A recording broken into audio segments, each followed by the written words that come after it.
My name is Shaheen Alvandi. I am an Iranian-Armenian immigrant who lives a very charmed life of doing exactly what I have a passion for every day for a living. I get to talk about all things motorcycles literally every day at work. I am the general manager at Motocorsa, best named Ducati dealership in the US, which resides in the beautiful Pacific Northwest city of Portland, Oregon. Most of my core stories and memories have revolved around motorcycles. The wonderful and influential people in my life have been a product of this charmed life, and sharing their stories and experiences has enhanced every moment in the best way possible. Food has been a central theme in the melting pot of culture, stories, and the glue that holds my world together. Today, we get to hang out with my dear friend Carlo LaMagna, executive chef and owner of Magna Cucina, Portland's premier Filipino restaurant. Carlo is Food & Wine's best new chef of 2021, and his guy next door attitude makes the folks he meets instantly feel at home and welcome. Plus, his food is pretty epic in that familiar grandma's kitchen sort of way, and it helps me soften my mood, drop my shoulders, and sit back with a glass of wine and just talk about life, the universe, and everything. As you walk in through the doors of Magna Cucina, you're immediately greeted with the sounds, smells, and vibes of Carlo's own house. That is the idea, to feel at home and have a sampling of the chef's favorite meals that pay homage to his childhood, his love affair with this Filipino culture, and the desire to help grow the community around his dining room tables. So happy to be here finally. It's funny, I was only here 2 weeks ago, but to me it's like, that's 2 weeks too long to not be here. It's 2 weeks too long. 2 weeks too long. I love it. I love it. Here's why. I mean, the food's amazing. Let's not kid ourselves. You're one of the best chefs. Easy. I think, easy. in my humble eyes. Fair, okay. I mean, I don't think bad chefs get best new chef and, those kinds of awards. Well, if you know how to work the politics. No, I'm just kidding. You gotta work the game. But you and I agree on a lot of things, and I think it's true. because of our backgrounds and how we grew up. Family is so important, and the culture that comes around it is Absolutely. really what kind of drives us, right? I sell motorcycles, you Hot make food. magic, hot food, and it brings people together, right? Like to me, your dining room is like grandma's living room. Yeah, I mean, it's kind of like I think, again, similar upbringings, right? Immigrant family, right? Kind of moving to a foreign country, not having any foreign community. You're like, well, what do we do? Make our own. Yeah, you make your own. It's funny. I just did a talk in Chicago about authenticity and tradition, and it's so funny on how those two words are so powerful in the immigrant conversation. Yeah. But at the same time, things have changed so much that it's like, well, you can't use those words in the same context as you did Right. back in the day. Exactly. Background noise. Back in the Great. day. I like it. It's natural. Welcome to Portland. Yeah. I'm gonna start throwing things on the grill. Yeah, let's. The things that'll take long. This is our beef tongue. So tell us about the skewers. All right. So, well, first and foremost, when we reopened the restaurant in 2021, after closing the doors from COVID and all the fun stuff, I realized that the food that I wanted to cook is the food that I wanted to eat. Yeah. That always is the case, but more so now. It hit hard during the pandemic, where a lot of things that I missed, a lot of things that I really was longing for, and I asked myself, who the hell am I trying to impress? I'm not trying to impress anybody more. I don't need to impress anybody.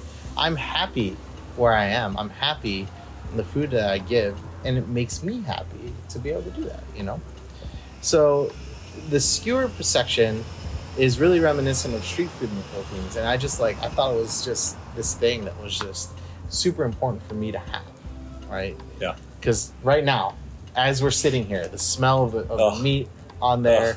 I wish you could smell the charcoal. Smell-o-vision.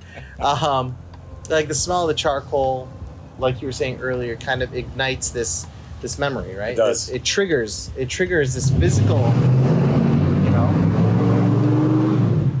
it's overcompensating. Listen, big dick energy in a big truck. Yeah. Would it be a small dick energy in a big truck? I'll probably. No, it's one of those things where, again, this amazing talk that I had was about authenticity and tradition, and it was just like one of these things where I want my food to be able to trigger this like physical reaction that instantly triggers a memory Right. that then evokes emotion and then makes you happier for it. Because it brings you to a happy place, right? That's what food does. I'm not one of those food is fuel people. Oh, no. I'm, I've seen too many people, like, in that sense of food is fuel. I'm just like, food is life. Like, Oh, food is life. yeah, Absolutely. food is super important. I always tell people a story of my grandma when I was a little kid. The only time she yelled at me is when I had finished my breakfast and we had a piece of lavash bread and I was done with it and I just kind of callously tossed it. Oh, yeah, you can't do that. And she grabbed me by the wrist. And it terrified me, man. She My didn't grandma, smack you. she'd never. She was the kindest human being on the planet, but she grabbed me and she had like fire in her eyes and I was like, what happened? And she goes, never ever disrespect bread. Yeah, Bread is life. dude. And that's the thing. It's intense stuff. Like, Yeah. like families, like people throwing away food. You know, you always hear, you know, people glibly comment like, "Oh, there are dying kids somewhere around the world." It's like, no, it's not. Yes, you can. To guilt people into eating their food Right. is one thing, but like to really just like create an experience and respect Yeah, for it respect from the it. beginning. You know, a lot of people here in the U.S., you know, they don't realize. I'm going to throw this on because it takes a minute to cook. I'm sorry.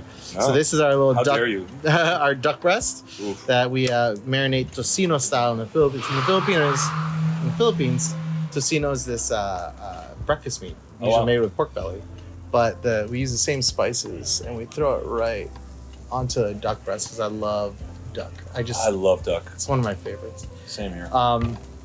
But yeah, it's just one of these things where in the U.S. a lot of the problems become, where does our food come from? Right. You can go to a grocery store and get a pork chop, There's a lot of mystery. and behind you food in never the US. see. Yeah, you'll never Right. see what the pig looks like. No. Yeah, everybody thinks Porky Pig, and that's you know, it's like, oh, Bitty, bitty, bitty, that's all, folks. Exactly. But like fish, you know, the head-on fish. What does a cow look like? You can go to any grocery store, grab a piece of meat, and be like, oh, that's it. Call it a day. Yeah. But what about the slaughtering of an animal?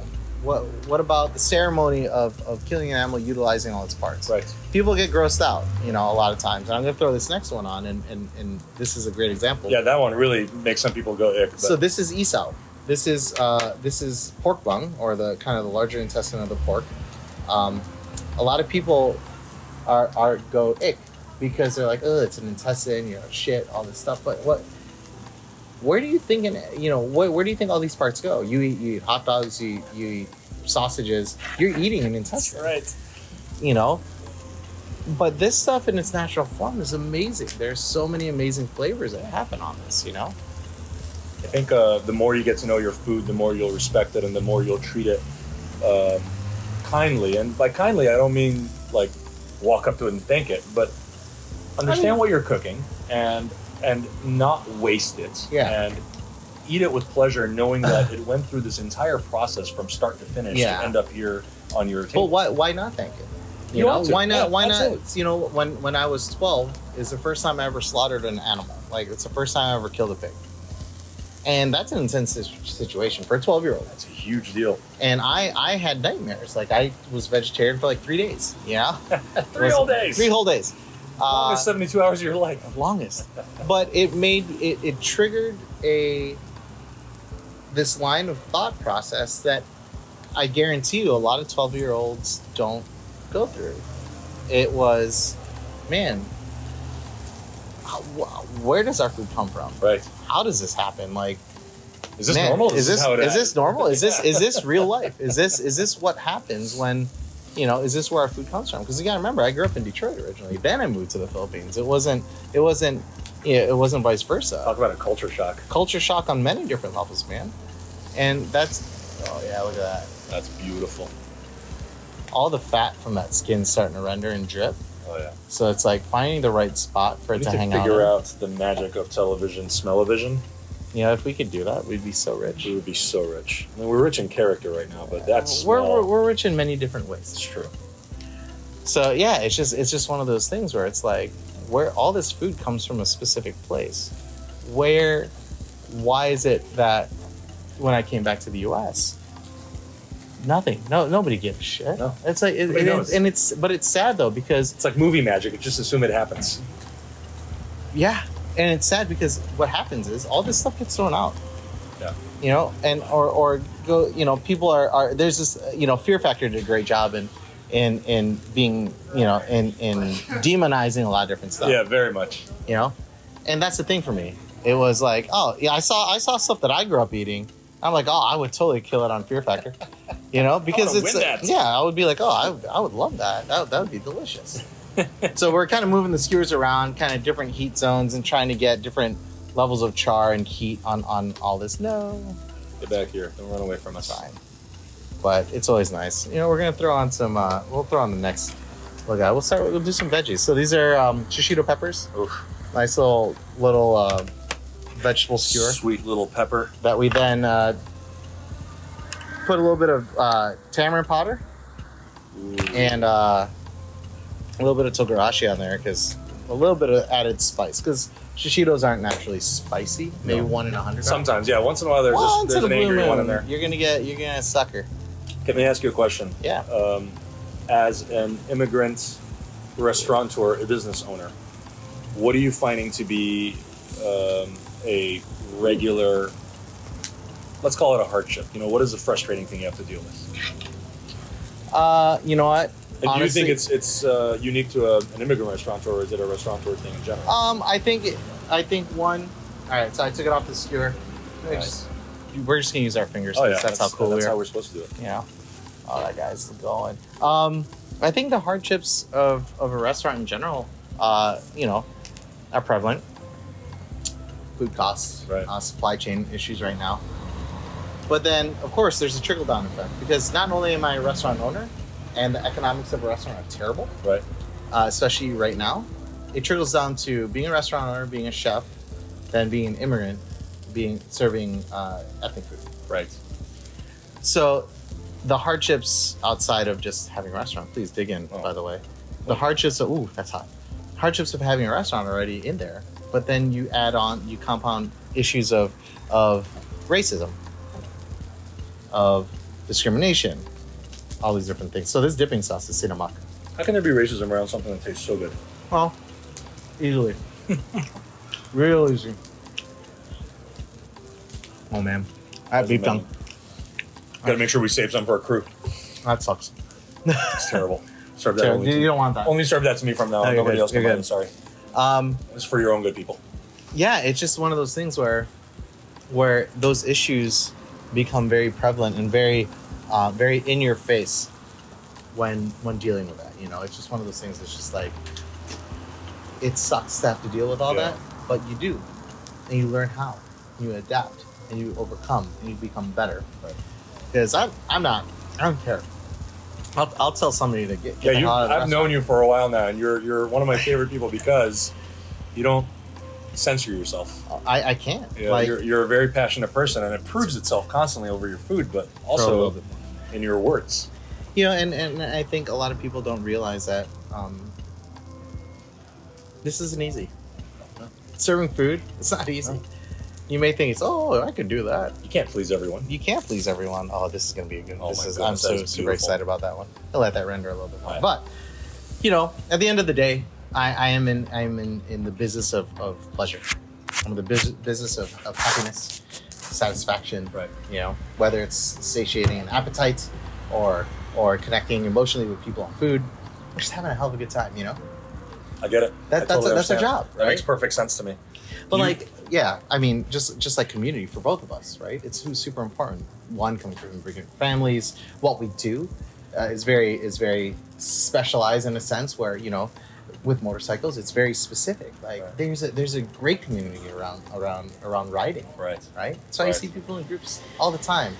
Point A to point B is no longer A and B. It's about it's the hyphen. It's exactly that's the most Yeah. important part. The Yeah. journey, right? It's so. I don't know. It sounds so overused, but the destination is destination. The journey is really the It's intention, really the right? important That's where part. we're trying to get to. Exactly. And that's half the reason I ride is so I can eat, so I can come to places like this So and you can put do food in my stuff. face. All right. Because it's two of my favorite things. I get to ride and feel the wind and that the perceived freedom that comes along with it, and Oh yeah. end it with something like this. Are you kidding me? I'm Is gonna it- throw one of these in my face. This is the That's duck. the duck. So that's a duck All right. tocino, and then the shishito peppers, obviously. I'm gonna throw a couple more things on the grill. Gonna throw our octopus. This is actually Wow, that my duck is current favorite. perfect. I love duck. It's so good. So with our seafood, we kind of enhance all the flavors with a little bit of that tamarind powder, you know, and because it really brings out kind of the flavor profiles. Allie, get over here and grab one of these ducks right now. You're gonna be real sad So if you good. don't. So we're gonna glaze this bad boy and hoist it. I know you're trying to stay off camera, but it's worth it. Show everyone your arm. Show everyone your arm. Give it a dip. Give it a dip. It's just there we go. Look at that. Look at those blue eyes going big when she bites it.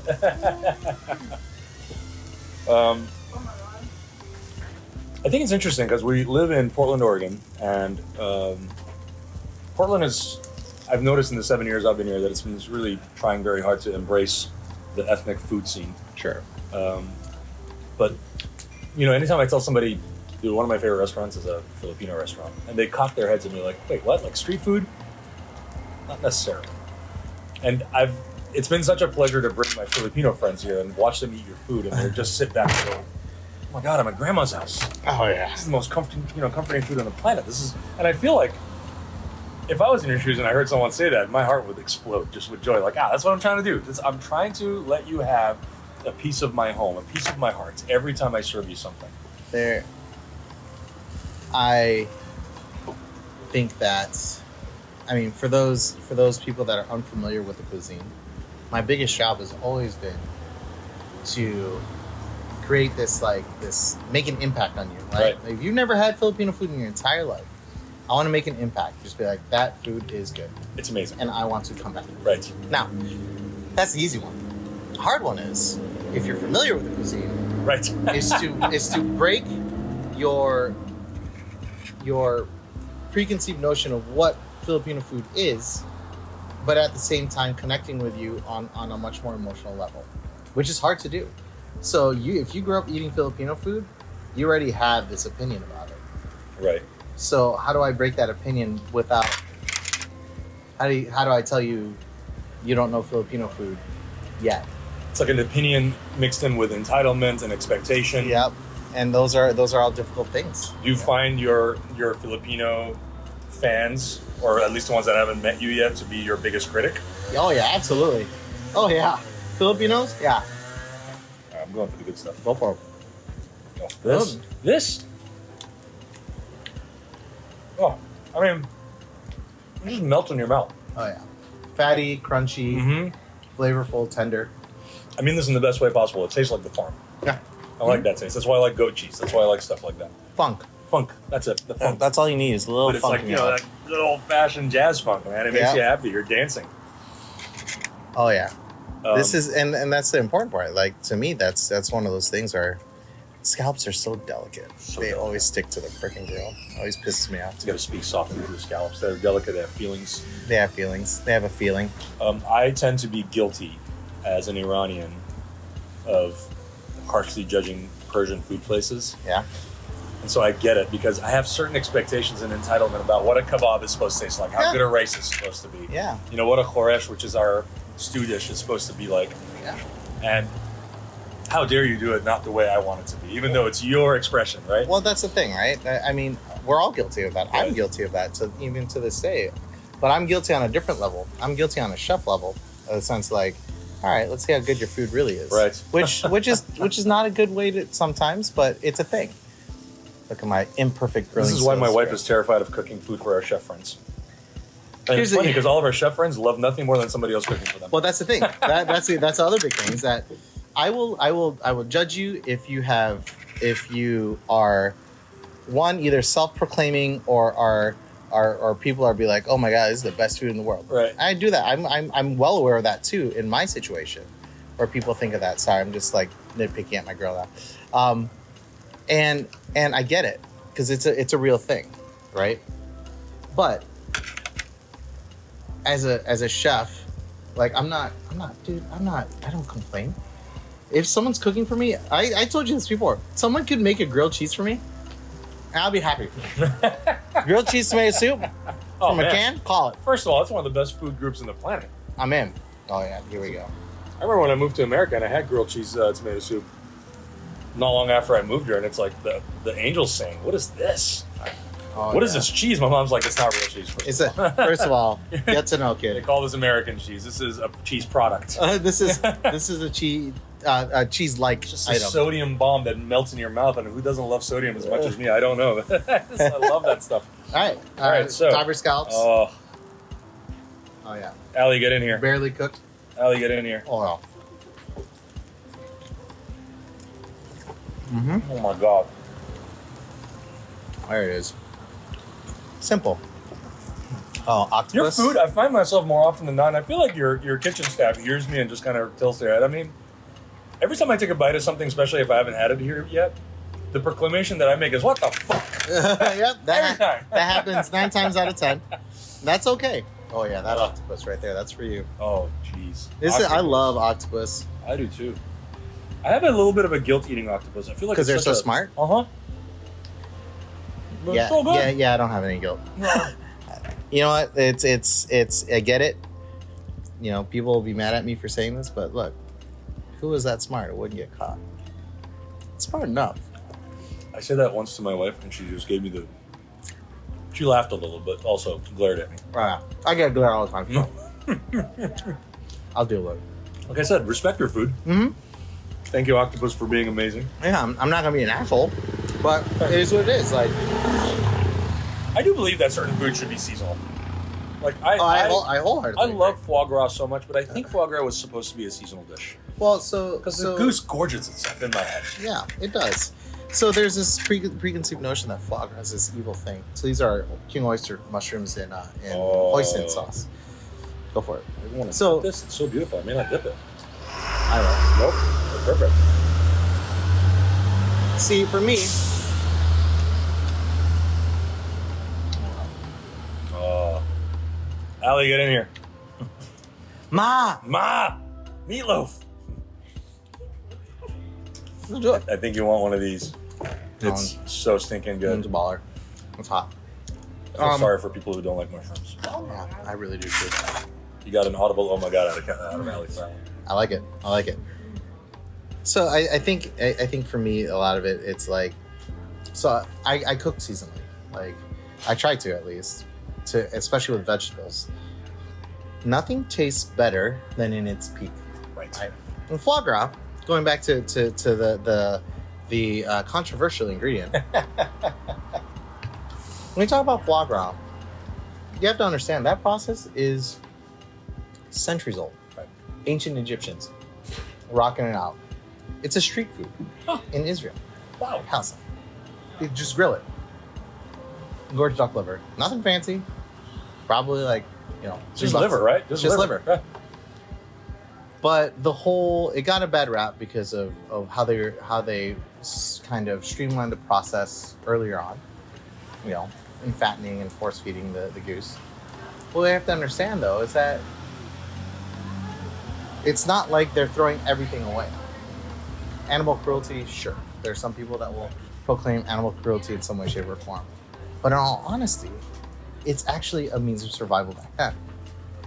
Fatten the duck, because then you can get more out of it. Right? The breasts, the legs, they still get used. The feathers were used for stuffing pillows, Keep for it warm, right? Exactly. Right. The meat was used for sustenance. The liver was just kind of a treat, almost. It's the same thing. Like the people who proclaim animal cruelty for a lot of different things, and especially with foie gras, that do eat meat, probably don't eat anything else. What's more cruel? Killing an animal for a pork chop and throwing everything else away? Or killing an animal to sustain an entire village or community? And using the entire animal. Yeah, and using the entire Right. bones for stock. I mean, the restaurant alone. These bones for stock, you make chicharrones out of the pork skin. Right. Each item, piece of meat is going towards, even the head, like for our sisig. It goes, everything goes everywhere. That's how the communities were in the Philippines too in cooking. That's how we cooked, right? We would gather the families together, my dad's brothers and sisters, we would all get together at my grandma's house. We would get a live animal, whether it was a goat or a pig or whatever, we would slaughter it. And in that backyard, things get divvied up. And then dishes are being Everyone's got a job. prepped. Everybody's got a job Yeah. prepping everything, That to me is respect. That to me is appreciating where your food comes from. I think honestly, I'm not gonna lie, I think it's a first world country privilege thing to say like, oh my God, animal cruelty, like bullshit. You never lived a life where you had to figure out where your food's coming from, where you needed the food. How are you gonna make this bigger in order to feed everybody here? Right. How's everybody gonna live? You're not just cooking for you. You're not just cooking for you. You're cooking for the entire community. Now, the people that say, oh my God, I'm just gonna be vegetarian or animal rights. I get it. There's some things where I'm like, dude, that's not cool, right? But if there is an end purpose, an end goal with no waste, then you're doing it for a reason. Yeah. It's not like I'm just some serial killer killing pigeons out here and tossing them in the street, It's stupid to think that way. My grandmother taught me how to kill a chicken, But then there are people out there who have these weird self-proclamations of like, I'm holier than thou, or oh, I can't believe you're serving meat. And it's like, well, go suck it. Yes, I'm in the business of serving food, absolutely. But guess what? We take care of the product that we bring in, and that goes back out. We care. Every step of the way, we care. Least amount of waste possible. Exactly. So I agree with that. So yeah. Cheers to that, man. Here's to feeding the community and helping it grow. And I just think from the minute I met you, I love your attitude of this isn't just a restaurant. I'm not chasing the money. I'm here to make people happy. I'm here to bring people together. Yeah. And sometimes I'm going to say and do things that you're not going to like. Yeah. But the end goal is I want to bring everyone together. I want there to be, at the very least, a safe forum to have a conversation. Yeah. And what better place than food? I mean, I feel like this breaks down so many barriers. Yeah. Right? Yeah, that's the goal, man. We have to break down all the barriers. I mean, think about how many conversations and how many arguments can be resolved over food. Yeah. Think about just bringing two opposing places together. There's so much conflict around right now in the world. You think about it: Russia, Ukraine, right? Palestine, Israel. It's terrible. Yeah, it's really it's terrifying. It's crazy things. But here's the thing. Look at their eating habits. Very similar. Oh yeah, absolutely, extremely similar. Break bread. I mean, it's not going to solve world peace. I'm not proclaiming to be some, But it won't hurt. It won't hurt. No. I mean, we've in our travels we've met so many people that their countries are fighting each other, but people as a whole. I truly believe people as a whole want to have a community. Yeah. They want to get together. They want to have more in common because we do. And my dad told me such a long time ago, it's helped me carry myself in the world. No matter where you go, the sky's blue. Yeah. We all got the same problems. We all have the same basic needs. We're trying to feed ourselves. We're trying to take care of our kids. We're trying to take care of our employees or our families or anything like that. And more often than not, the kitchen table or the living room floor, as we did it in Huron, was the place where everyone gets together. Everything happened. It was a forum. It was a proper forum of conversation. So I can't thank you enough for being here and doing this. I don't think it's easy, but it's amazing, and I dig it. That's Thanks for feeding us, man. Of course. This is really, really Sorry, special. It's small snacks. No, it's perfect. I would have. This is just lets me eat more later. Well, thanks a lot, man. I appreciate it. Thank you. Thanks for everything. Oh, of course. Looking forward to bringing more people here and eating more. Yeah, it'll be fun. Anne's very jealous I'm here without her. I'm sorry, Anne. I love you. Hearts for Anne. Hearts, Anne. All right, brother. Thank you very much. All right, yeah. Come eat, y'all. Get this. All right. Come on. Travel and the exchange of thoughts and ideas can change you in the best kind of ways. It's easy to become complacent in the daily minutia and the likely inability to take off and leave for faraway lands, so the next best thing we have is local mom-and-pop shop restaurants, like La Magna, that become momentary getaways that allow us a sampling of another culture, another life, and another train of thought. Like Anthony Bourdain said, in return, life and travel leaves marks on you, and I think that is beautiful.